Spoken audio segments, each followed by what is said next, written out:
La paix soit avec vous, sœurs et frères bien-aimés, au nom du Père et du Fils et du Saint-Esprit.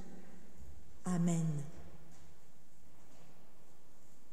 Aujourd'hui, jour de commémoration de la mort de Jésus-Christ, par amour pour le monde et pour chacun de nous, premier témoin, fils d'un Dieu libérateur, nous sommes réunis avec le mouvement ACAT, Action des chrétiens pour l'abolition de la torture, pour nous souvenir avec Christ de tous les crucifiés, de tous les torturés, persécutés, et de tous les artisans de paix et de liberté, prêts à donner leur vie par amour pour tout le monde.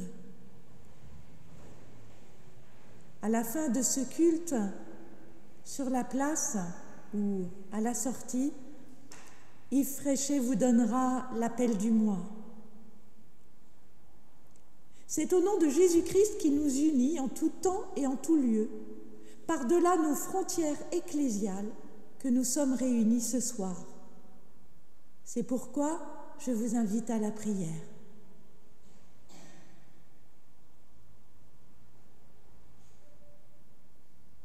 Seigneur Jésus,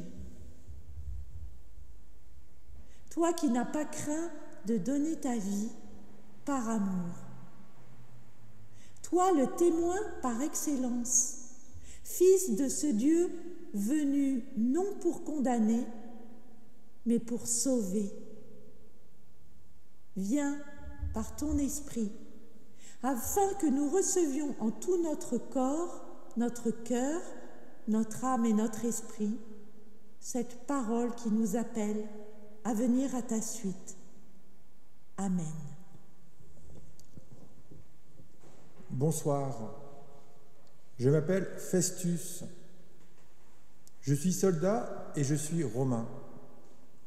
Surtout ne croyez pas que c'est facile d'être militaire dans l'armée romaine. On reste des mois, parfois des années, sans retourner dans sa famille. De toutes les manières, le jour où je retournerai au pays, je ne saurais pas très bien où aller. Si je me suis engagé dans l'armée, c'est que je ne comptais pour personne.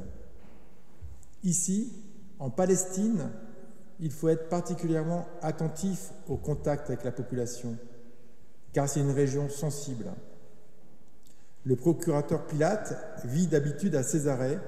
Il ne vient à Jérusalem que pour les fêtes religieuses, parce qu'elles attirent beaucoup de monde. Pilate est en ville ces jours-ci, parce que c'est la Pâque. Je ne sais pas très bien pourquoi les Juifs fêtent la Pâque, mais ça attire du monde.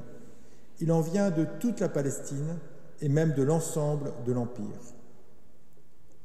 Hier matin, ils ont jugé un agitateur. Je pensais que c'était un de ces terroristes qui cherchent à nous faire quitter la Palestine. Ils se prennent pour des patriotes, mais ce ne sont que des assassins.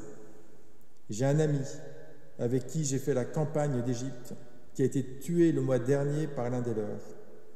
Il escortait un convoi de ravitaillement et ils sont tombés dans une embuscade. Quand le prisonnier a été condamné à mort, on nous l'a remis pour être fouetté. Le but de la punition est de les affaiblir et les humilier afin qu'ils servent d'exemple à ceux qui auraient envie de les imiter. On attache des petits morceaux d'os et de métal au bout des lanières du fouet. Comme il paraît qu'il se prenait pour un roi, les soldats de mon unité ont fait une couronne avec des branches d'épines. On l'a posé sur sa tête et on a tapé dessus avec un roseau pour que les épines s'enfoncent. Puis on s'est moqué de lui, on l'a bousculé et on lui a craché dessus en souvenir de notre camarade mort le mois dernier. En vérité, je n'étais pas très à l'aise, car je trouve que c'est un peu trop facile de se moquer des autres quand on est à 10 contre 1 et qu'on est armé, alors que l'adversaire est seul, nu, et qu'il a déjà subi le fouet. Mais je n'ai rien dit. Ensuite, on l'a emmené pour être crucifié. On s'était tellement bien occupé de lui qu'il ne pouvait plus porter sa croix. Alors, on a requis un passant. Arrivé en haut de la colline, on l'a crucifié avec 2 autres brigands. Je ne vais pas vous raconter les clous, mais habituellement, dans ces moments-là, les crucifiés hurlent, ils nous insultent, nous injurient et nous crachent leur venin. Je dis habituellement parce que cette fois-ci, il a eu les clous, mais nous, on n'a pas eu les insultes. Il est resté silencieux. Et ce silence m'a troublé. J'aurais préféré qu'il crie comme les autres, mais ce silence. Les passants, les religieux, tout le monde insultait, et lui se taisait. C'est comme s'il disait « Vous pouvez tuer le corps, mais vous ne pouvez rien contre l'esprit. » Plus il se taisait, et plus je le regardais. Plus il se taisait, et plus j'avais le sentiment que son silence me parlait. Enfin, il a ouvert la bouche. En me regardant, il a dit « Père, pardonne-leur, car ils ne savent pas ce qu'ils font. » Moi, j'avais de la haine pour lui et les siens à cause de notre ami qu'ils ont tué. Et lui me parlait de pardon, à moi qui avais planté les clous. Mais s'il me pardonne lui, qu'est-ce que je fais de ma haine, moi ?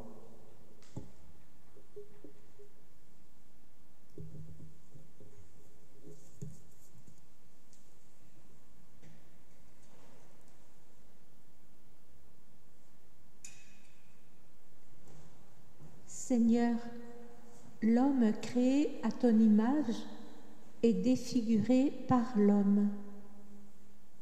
En contemplant le visage du Fils de l'homme, ton Fils, crucifié et vivant parmi nous, nous voulons te demander pardon. Pardon pour toutes nos paroles de violence.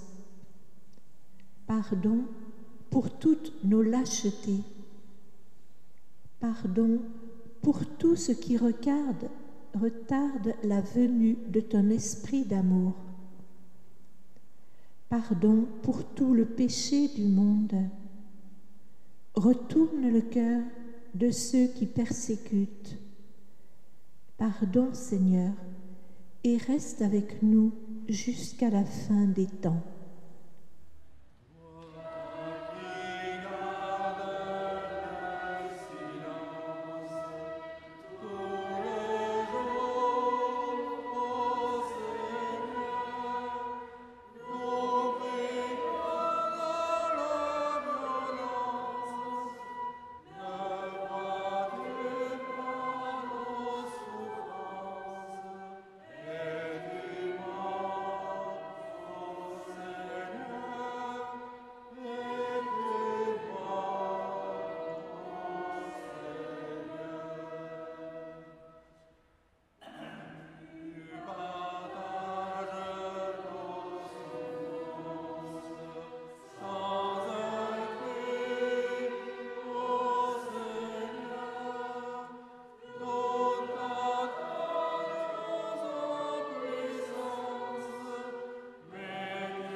Bonsoir, je m'appelle Jonathan et aujourd'hui je suis condamné à mort.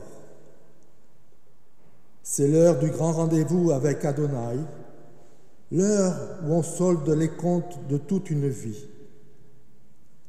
Jusqu'à ce matin, j'étais sûr de moi, mais maintenant, je ne sais plus très bien. Si je meurs sur une croix, c'est pour le service de mon Dieu. Je ne suis pas un criminel qui attaque les gens pour les voler. Je suis un militant politique, un patriote. Je suis zélote. Quand j'étais enfant, Mon grand-père racontait qu'il se souvenait du temps où Israël avait une certaine indépendance. Il parlait aussi du jour funeste où les troupes romaines sont arrivées à Jérusalem. Leur chef, Pompée, est entré à cheval dans le sanctuaire et il a fait tuer 12 000 Juifs dans le temple. Tout ça pour dire que la haine des Romains, elle est en moi depuis que je suis enfant.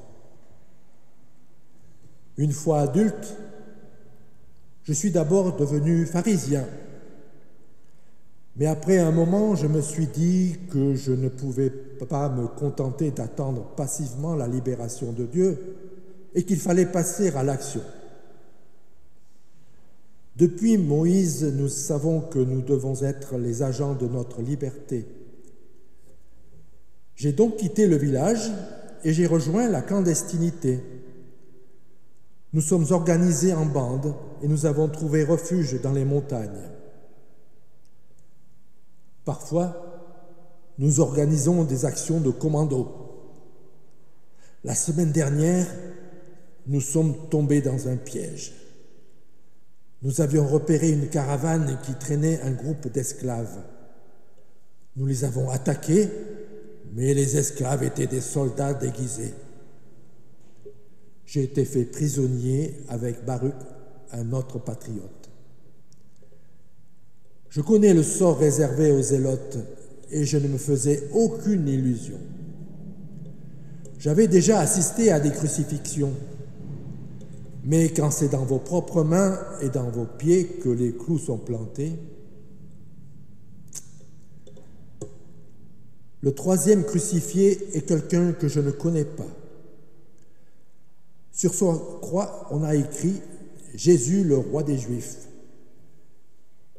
Mais je ne sais pas de qui il était le roi. Mais vu la façon dont il a été fouetté, ce devait être quelqu'un d'important. C'est probablement le chef d'une autre bande. En tout cas, il ne manque pas de courage, car il ne dit pas un mot.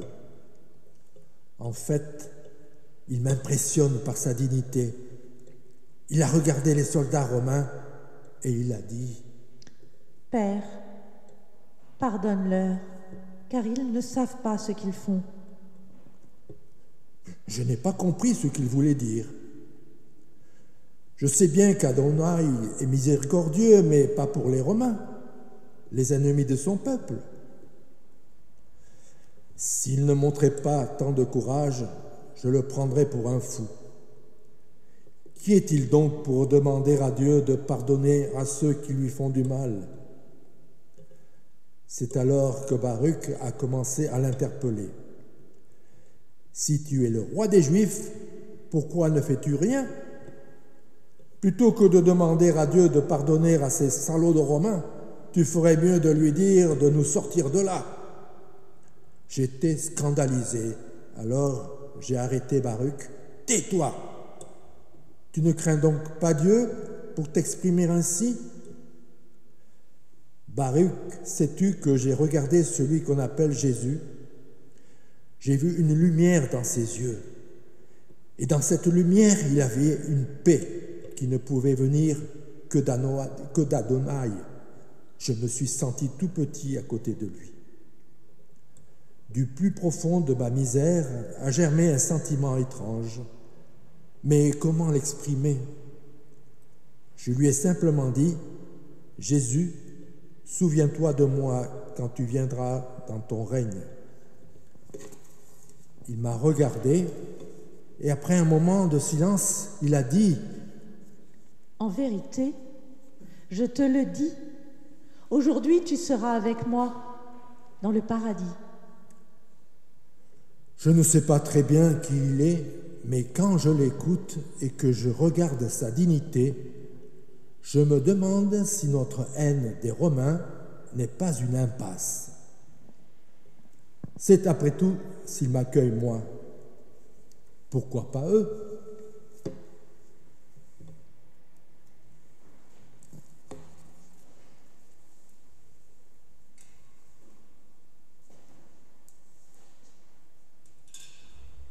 Nous t'adorons, toi toi, le Seigneur. Tu t'es abaissé et tu nous as élevés. Tu t'es humilié et tu nous as honorés.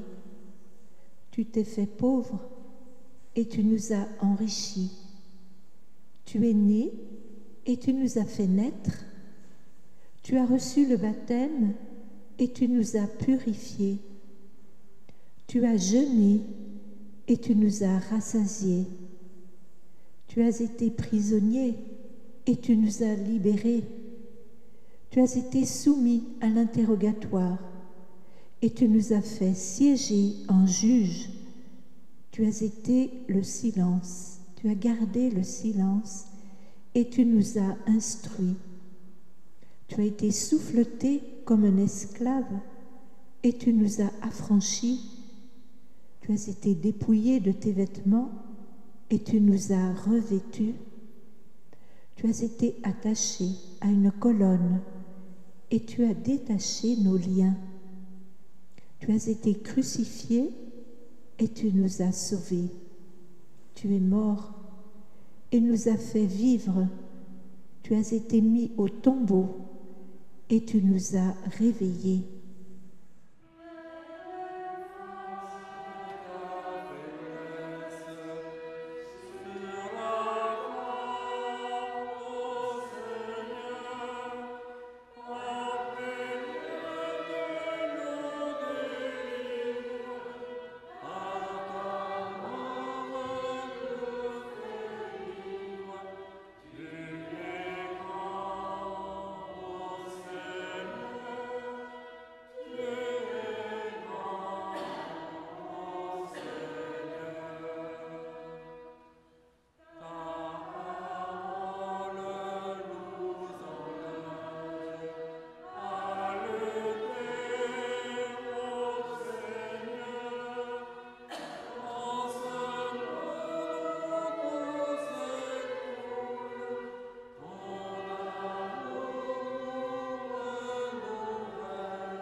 Bonsoir. Je m'appelle Jean. Je suis un de ceux qui ont suivi Jésus depuis le début. Je crois que j'ai une relation privilégiée avec lui. Quand il parlait de sa mission et de ses projets, il s'adressait surtout à Pierre. Mais quand il voulait partager un fardeau ou un souci pour une personne, c'est avec moi qu'il parlait le plus volontiers. Hier, nous avons partagé son dernier repas. Quand tous les disciples étaient autour de la table, il s'est levé. Il a pris un linge et une cuvette. Il s'est agenouillé et il nous a lavé les pieds. Et puis, il a commencé à parler de son départ et d'un esprit de consolation qui viendrait sur nous. J'ai compris que le dénouement était proche, mais jusqu'au dernier moment, j'ai espéré une autre fin. Après le repas, nous l'avons accompagné au Mont des Oliviers. Il s'est agenouillé et sa prière est devenue un combat. Moi aussi, j'ai prié, mais une fois que j'avais demandé à Dieu de le soutenir, je ne savais plus très bien que dire. J'ai essayé de persévérer, mais la fatigue a été la plus forte et je me suis endormi. C'est lui qui nous a réveillés en disant « Pourquoi dormez-vous? Levez-vous, priez afin de ne pas tomber en tentation. » Il n'avait pas fini de parler qu'on a entendu du bruit. Une troupe approchait. C'étaient les gardes du Sanhédrin, le tribunal religieux, conduit par Judas, l'un des nôtres. Nous étions prêts à défendre Jésus, mais il nous en a empêchés. Il s'est offert et ils l'ont emmené pour être jugé. Quand le Sanhédrin l'a envoyé à Pilate, j'ai compris qu'il n'y avait plus d'espoir. Le seul souci du procurateur romain est d'avoir la paix, et je sais qu'il n'aura pas le courage de s'opposer aux religieux.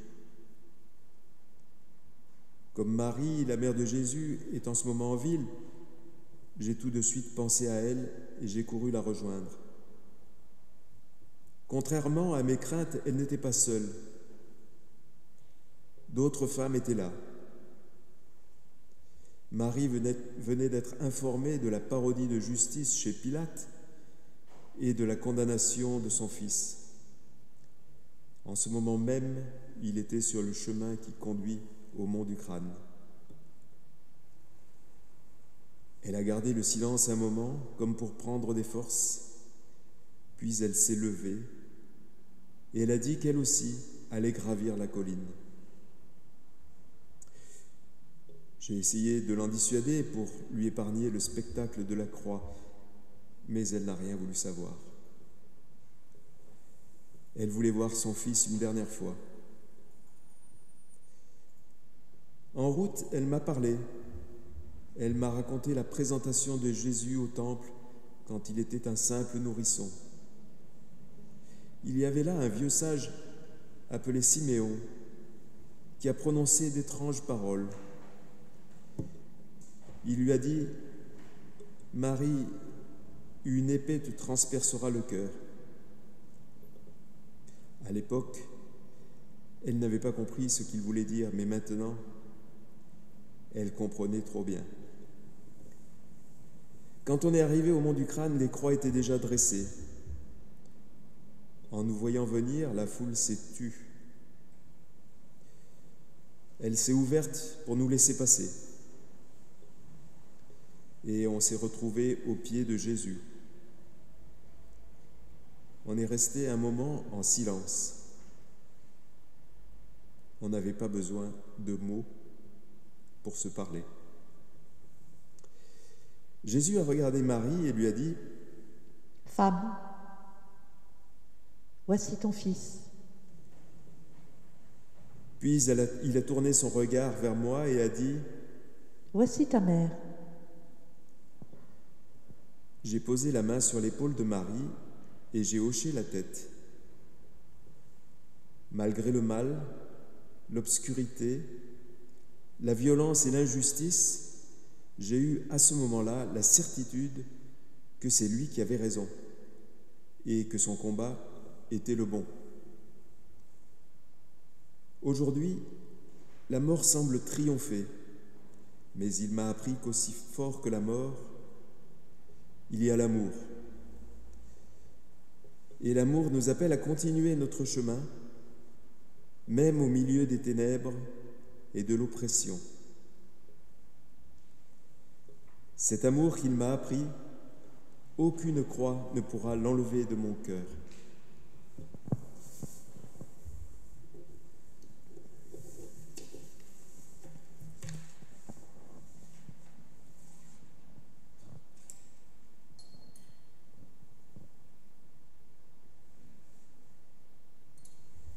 Jean a reçu comme vocation d'accueillir Marie chez lui. Il nous rappelle dans sa première épître le sens de ce geste. Bien-aimés, aimons-nous les uns les autres, car l'amour est de Dieu, et quiconque aime est né de Dieu et connaît Dieu. C'est en ceci que l'amour de Dieu s'est manifesté parmi nous. Dieu a envoyé son Fils unique dans le monde pour que nous vivions par lui. Et cet amour, ce n'est pas que nous ayons aimé Dieu, mais que lui nous a aimés et qu'il a envoyé son Fils comme expiation pour nos péchés. Bien-aimés, si Dieu nous a tant aimés, nous devons, nous aussi, nous aimer les uns les autres. Personne n'a jamais vu Dieu. Si nous nous aimons les uns les autres, Dieu demeure en nous et son amour est accompli en nous.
Bonsoir, je m'appelle Claudius et je suis centurion dans l'armée romaine.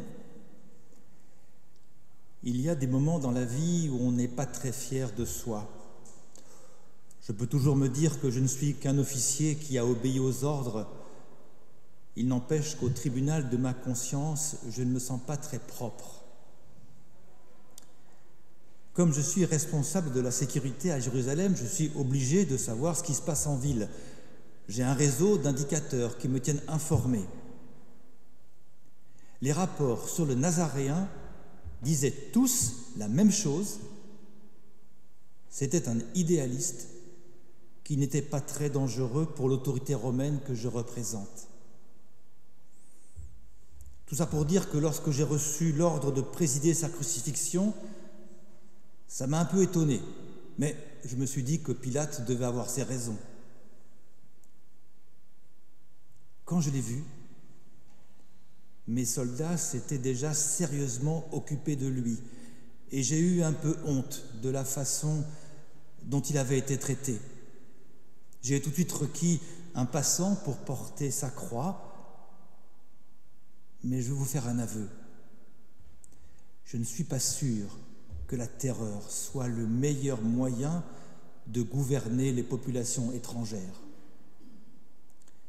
Si un jour les Juifs se révoltent, il faudra défendre l'ordre romain, mais on l'aura un peu cherché. Arrivé au lieu du crâne, la foule était déjà là pour assister au supplice. Je n'ai jamais compris ce qu'il y avait d'attirant dans le spectacle des crucifiés. Qu'y a-t-il donc au fond de l'homme pour qu'il aime entendre les condamnés hurler leur haine et leur douleur? Mes soldats ont déshabillé les condamnés et, nus, ils les ont cloués. Quand les croix ont été dressées, ils ont joué au dé la tunique du Nazaréen. Elle est tachée de sang, mais son étoffe est fine.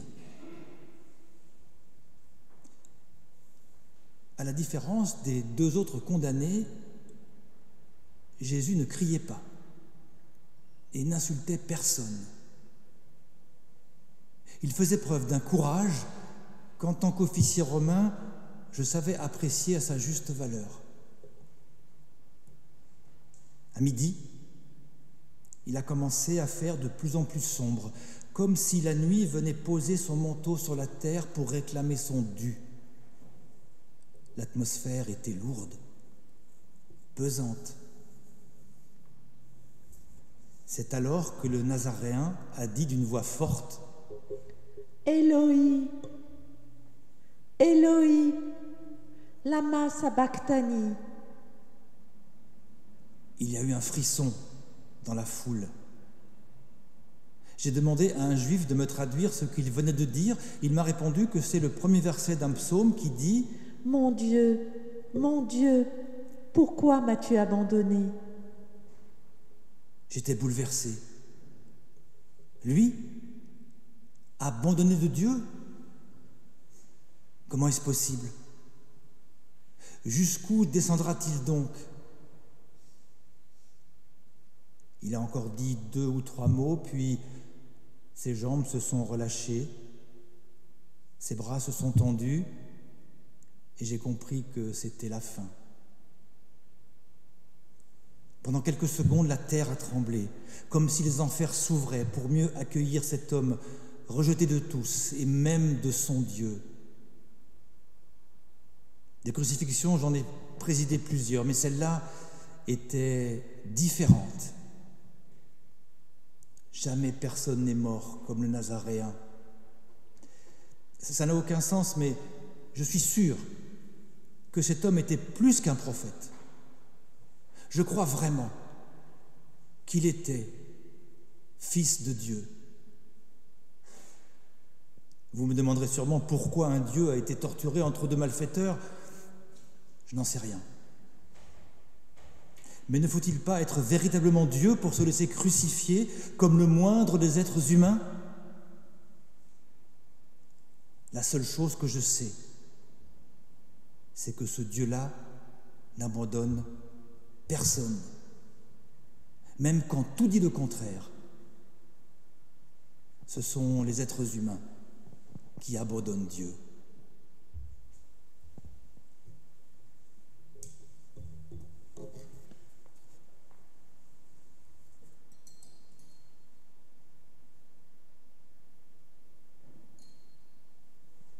Quand nous cherchons Dieu très haut, il est avec nous très bas.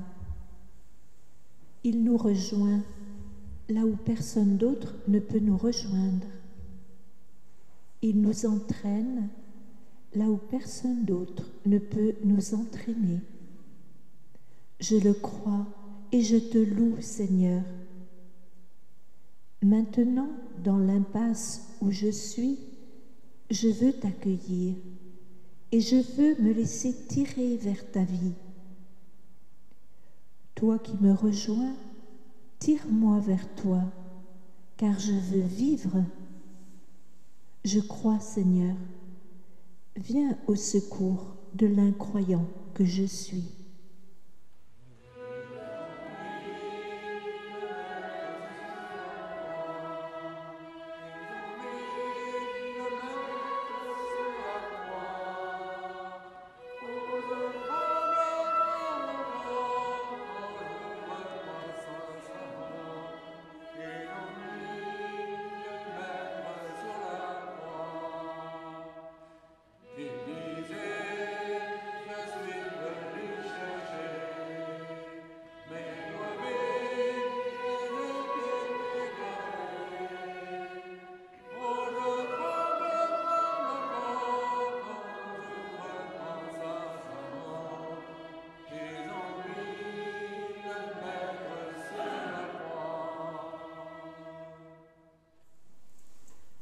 Bonsoir, je m'appelle Néré et je suis samaritaine.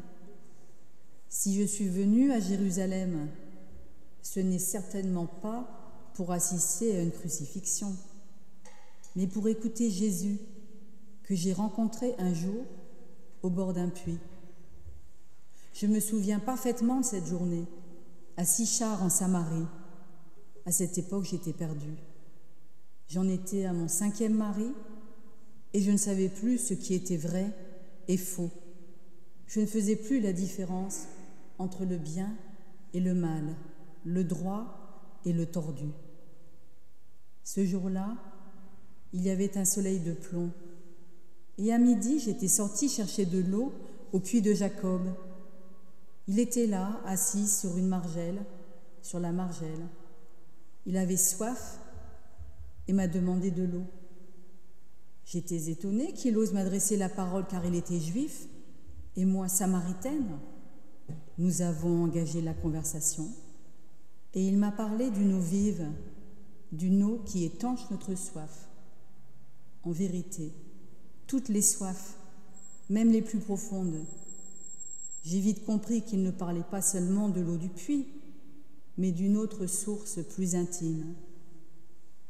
Voyant qu'il n'avait pas peur de me parler, je l'ai interrogé sur la différence entre les Juifs et les Samaritains. On m'avait expliqué que nous, les Samaritains, nous devons adorer Dieu dans le sanctuaire du mont Garizim, alors que les Juifs le font dans le temple de Jérusalem. Il m'a répondu que ces différences n'ont pas beaucoup d'importance, car Dieu est esprit. Il vient habiter le cœur de ceux qui ont soif. J'ai été bouleversée par ce Jésus qui faisait sauter les barrières entre les Juifs et les Samaritains, les hommes et les femmes, les maîtres et les esclaves. Pour lui, la seule vraie question qui mérite d'être posée est: quelle est ta soif? Quelle est ta source? Lorsque j'ai appris qu'il allait à Jérusalem, j'ai décidé de l'y rejoindre, mais je suis arrivée trop tard. Il avait déjà été arrêté et même condamné. Je me suis renseignée pour connaître les motifs de son arrestation. On m'a répondu qu'ils sont plutôt flous. On porte sur lui l'accusation absurde de vouloir détruire le temple. Il paraît qu'il y a quelques jours, il a fait un joli scandale en renversant les tables des changeurs du temple et en chassant les vendeurs. Pour moi, ce qui est clair, c'est que le Nazaréen est allé jusqu'au bout de sa parole. Ce n'est pas dans le temple qu'il faut adorer Dieu. Il a abattu les barrières de religion pour qu'on puisse l'adorer en vérité. À cause de cette parole, aujourd'hui, il meurt sur une croix. Je suis en face de cet homme qui est torturé pour être allé jusqu'au bout de sa vérité. Je le regarde et je me souviens qu'il est le premier à avoir posé sur moi un vrai regard d'amour, sans convoitise ni arrière-pensée. J'ai soudain l'impression qu'il m'a remarqué dans la foule qui est à ses pieds, mais il est exténué. En me regardant, il murmure un simple mot. « J'ai soif. » Il y a là une cruche remplie de vin aigre. Je prends une éponge, je l'imbibe, je la donne à un soldat qui la pique au bout d'une branche et lui donne à boire. Mon geste est dérisoire car il va mourir. Mais pour moi, il est le signe de tout ce qu'il m'a donné. La première fois qu'il m'a demandé à boire au puits de Jacob, ça a été l'occasion d'un recommencement dans ma vie.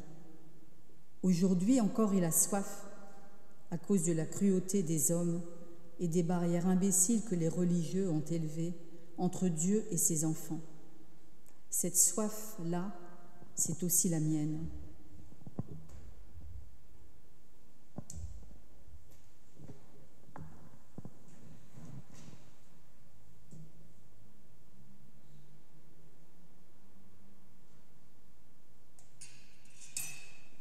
Avec toi, Jésus, Dieu passe chez les hommes. Avec toi, Jésus, les yeux éteints passent à la lumière. Les bouches closes passent à la chanson. Les pauvres passent au salon. Les malades passent à la guérison. Les difformes passent à la beauté. Les exclus passent à l'amitié. Les haineux passent à la douceur. Les clochards passent à table. Les peureux passent au courage. Les serviteurs passent aux premières loges. Les grands passent derrière, les petits passent à la grandeur. Avec toi, Jésus, le pécheur passe au pardon. L'homme passe chez Dieu et la mort passe à la vie.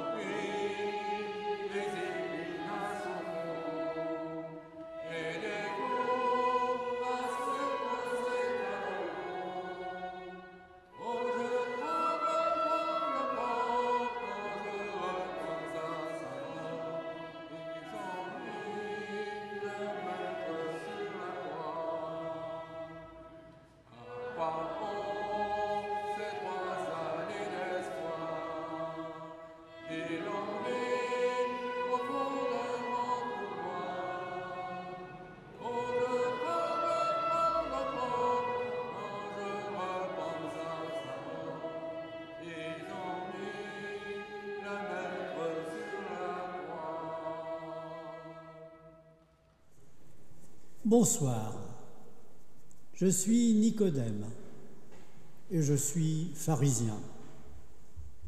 Qu'il est difficile quand on est pharisien de découvrir qu'on s'est trompé. Cela fait des années, des décennies que je fais des efforts pour vivre selon notre loi et aujourd'hui, je me rends compte que je suis passé à côté de l'essentiel. Tout a commencé il y a quelques mois, quand le Nazaréen était de passage à Jérusalem. J'étais intrigué par cet homme et son message. J'étais surtout impressionné par son attitude. Ce n'était pas qu'un prédicateur de talent. Il rencontrait les gens, il priait avec eux et les guérissait de leurs infirmités. Je suis donc allé le voir la nuit, le plus discrètement possible. Je ne voulais pas que les gens de la synagogue sachent que je lui avais parlé. Je l'ai interrogé sur ses miracles et il m'a tout de suite répondu quelque chose que je n'ai pas compris. Il faudrait naître de nouveau pour vivre le royaume de Dieu. Naître de nouveau à mon âge. Je ne peux plus faire abstraction de mon passé, ni de mon expérience de la vie. Il m'a aussi parlé de l'esprit, qui est comme le vent, qu'on ne peut enfermer dans aucun système, aucune pensée. Lorsque j'ai quitté Jésus, j'avais écouté ce qu'il disait, mais je ne l'avais pas entendu. Je restais avec mes interrogations.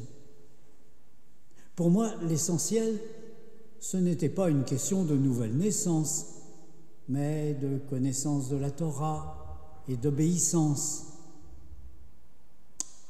Comme j'avais du respect pour le Nazaréen et que je connaissais les sentiments des religieux à son égard, je lui ai conseillé de quitter Jérusalem et de rester en Galilée.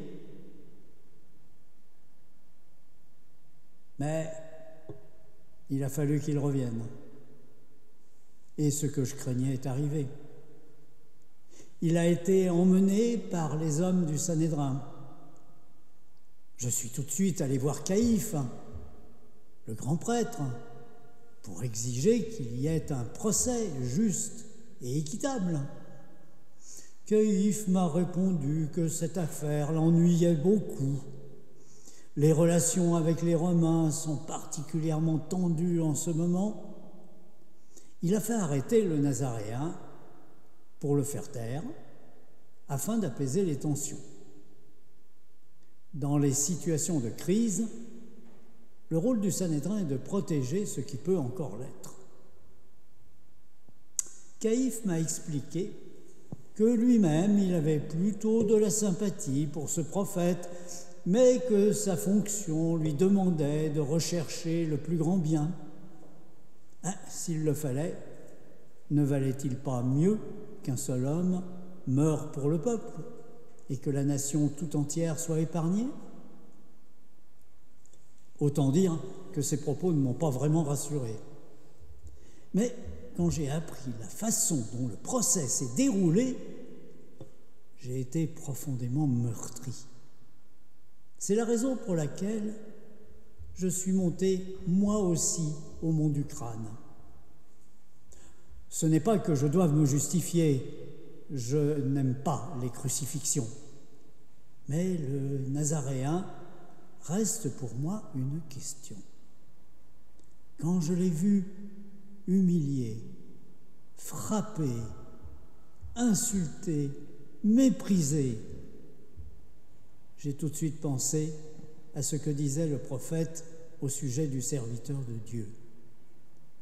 Ce sont nos souffrances qu'il a portées C'est de nos douleurs qu'il s'est chargé.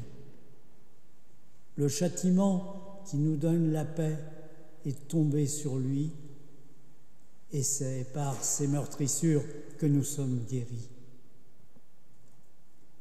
Alors que je pensais à ce passage des Écritures, Jésus a dit : Tout est accompli. Comme si sa mort n'était pas qu'une pure injustice, mais qu'elle était aussi un aboutissement. Et c'est à ce moment-là que tout est devenu limpide. C'est par ces meurtrissures que nous sommes guéris.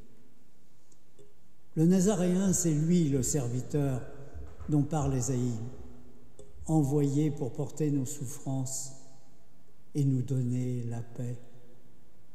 Pourquoi a-t-il fallu sa mort pour que je comprenne enfin ce qu'il disait ouvertement de son vivant ?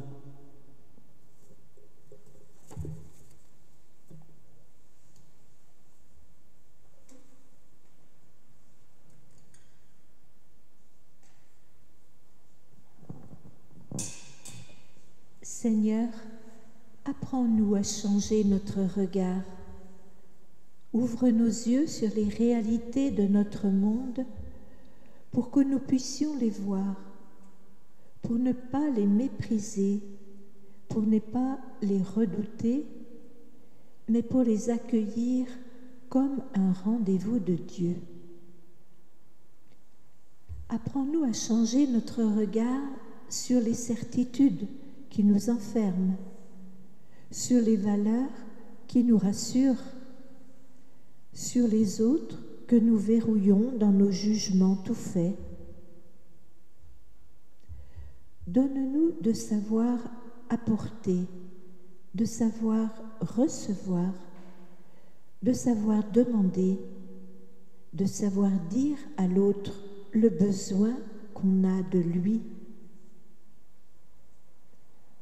Apprends-nous à entrer dans l'avenir, non pas à reculons, comme des nostalgiques, mais comme dans un avenir où Dieu nous attend, où il est déjà visage. Apprends-nous à écouter, à reconnaître les besoins de l'autre comme des paroles de Dieu et à ne pas avoir peur de l'inconnu.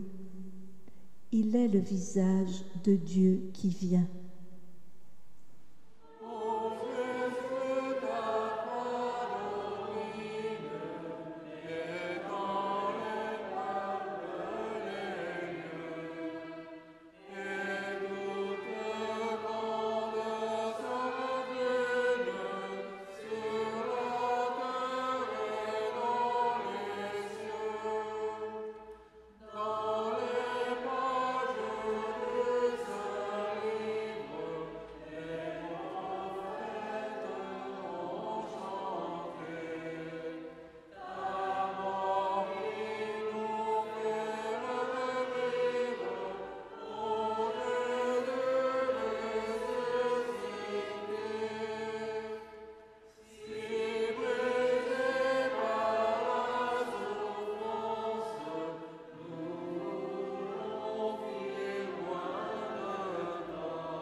Bonsoir, je m'appelle Marie et je viens de Béthanie.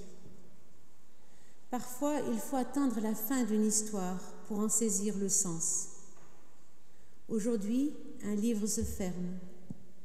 Sa fin est cruelle, mais je sais qu'elle n'est pas absurde.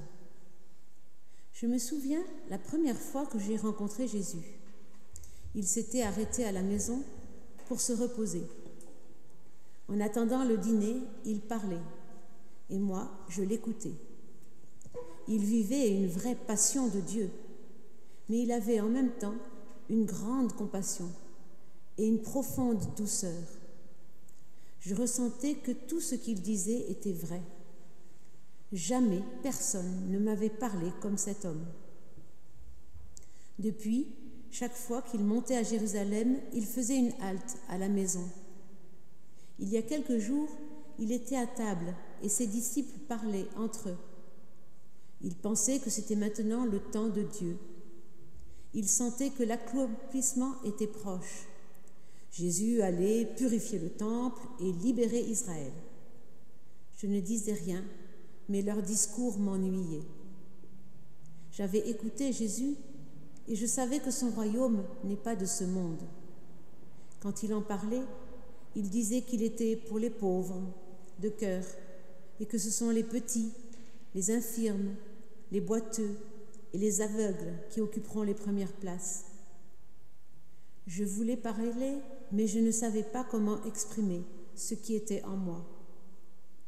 Alors, sans réfléchir, je me suis levée, j'ai pris un flacon de parfum de nard pur, je me suis agenouillée devant Jésus, j'ai versé le parfum sur ses pieds et je les ai essuyés avec mes cheveux.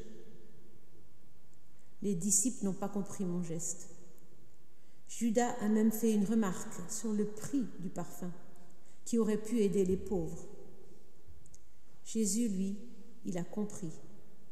Et il a répondu à ses disciples, « Les pauvres, vous en aurez toujours avec vous, mais moi, vous ne m'aurez pas toujours. » Le lendemain, ils sont partis pour Jérusalem, et les événements se sont précipités.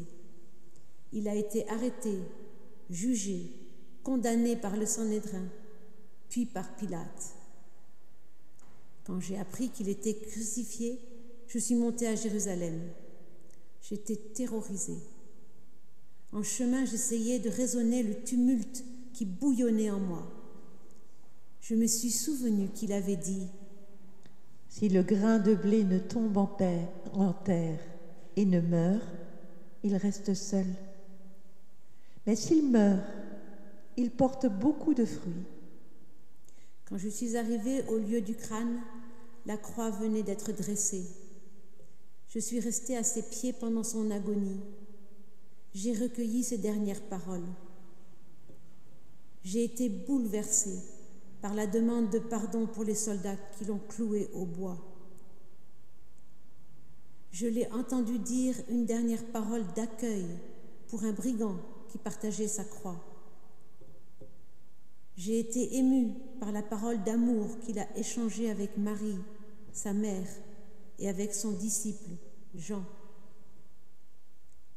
J'ai habité ces ténèbres lorsqu'il a hurlé à Dieu. « Pourquoi m'as-tu abandonné ?» J'ai partagé son désert quand il a crié « J'ai soif !» J'ai compris que la fin était proche quand il a dit « Tout est accompli !» Et il a encore ajouté une dernière parole. « Père, je remets mon esprit entre tes mains. » C'est à ce moment-là que j'ai compris mon geste. Lorsque j'ai versé le parfum sur ses pieds, il est mort. Lorsque j'ai versé le parfum sur ses pieds, il est mort, et pourtant il n'a jamais été aussi fort, aussi grand. Il n'a jamais été aussi vrai. Cette mort est une folie, mais la folie de Dieu est plus sage que la sagesse des sages. Cette mort est un scandale, mais le scandale de Dieu renverse les puissances des puissants. Il est mort, mais dans mon cœur, je n'ai jamais été aussi vivante. Je suis face à sa mort, et jamais je ne me suis sentie aussi vivante.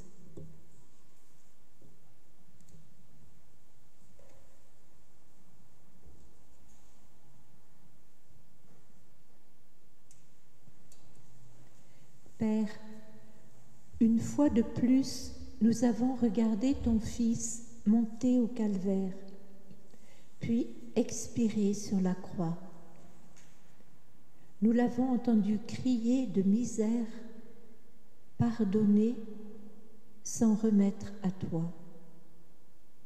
Nous voyons maintenant la longue cohorte de tous ceux qui, à sa suite, continuent à devoir suivre le même chemin. Les exilés, les persécutés, les emprisonnés, les torturés, les abandonnés, les oubliés, les mourants. En ce vendredi saint 2024, nous pensons plus particulièrement à Sébastien Ebala, blogueur et lanceur d'alerte camerounais, connu pour son opposition au pouvoir en place. Alors, comme beaucoup d'autres au Cameroun et dans le monde, il est victime de torture sous l'accusation fallacieuse de propagation de fausses nouvelles et outrage au chef de l'État. Ainsi en est-il dans plus de la moitié des pays du monde pour tous ceux qui osent s'opposer à un pouvoir dictatorial. Tous, en ce jour, implorent avec le bon larron: Jésus, souviens-toi de moi quand tu seras dans ton règne. Nous-mêmes ne pouvons rien faire d'autre que de le répéter avec eux. Souviens-toi de nous et souviens-toi de tous.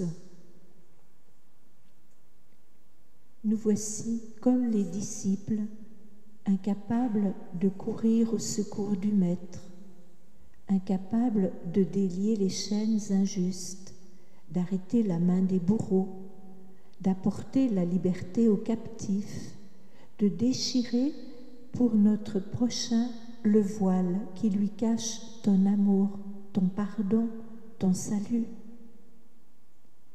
Mais nous pouvons au moins les confier à ta miséricorde, te demander de faire pour eux ce qui est hors de notre portée et, quand l'occasion est là, de soulager autrui de la croix qui l'écrase, de supplier de nous arracher à notre indifférence et à notre immobilisme pour faire de nous des agents de ton royaume.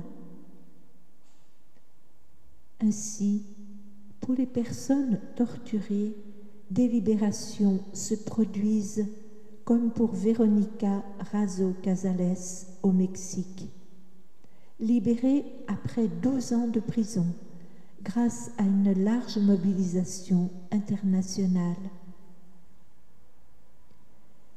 Père, fais-nous la grâce de ne jamais contempler en vain la croix de ton Fils. Et nous te remettons toutes nos prières en t'adressant celles que Jésus lui-même nous a apprises.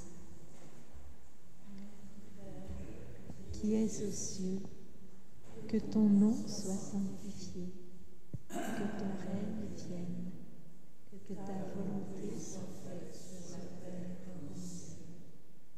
Donne-nous aujourd'hui notre pain de ce jour. Pardonne-nous nos offenses, comme nous pardonnons aussi à ceux qui nous ont offensés. Et ne nous laisse pas entrer en tentation, mais délivre-nous du mal. Car c'est à toi qu'appartiennent le règne, la puissance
L'atmosphère des communautés primitives n'était pas toujours aussi sereine qu'on l'imagine parfois.